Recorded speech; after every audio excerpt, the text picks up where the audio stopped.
कितना बाबरकत मदरसा जो मस्जिद हराम में है जी माशाअल्लाह। मुख्तलिफ क्लासेस हैं, बच्चे पढ़ रहे हैं।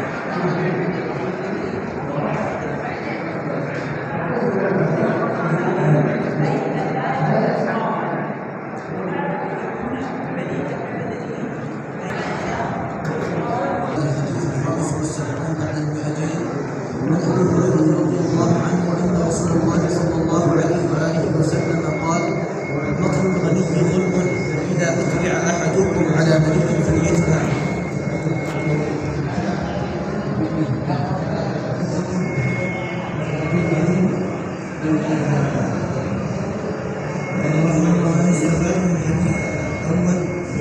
تحريم مطر الغنى، تحريم مطر الغني، ووجوب وفاء الدين الذي عليه بغيره.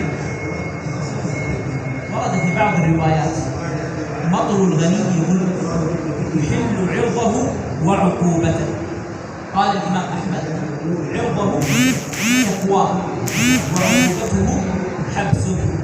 الغني الماضي يجوز لصاحب الحق أن يشتكيه إلى القاضي، ويجوز للقاضي أن يحبسه حتى يسدد الدين الذي عليه.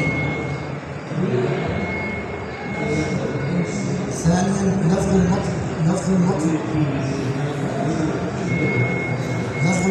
يشعر بأنه يحرم عليه التأخير ويجب عليه الوفاء إلا عند الطلب المطلوب أو ما يشعر برغبة في الاستيفاء. هنا ينبه المؤلف على أنه متى يجب سداد الدين.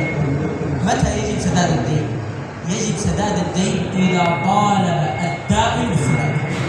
إذا طالب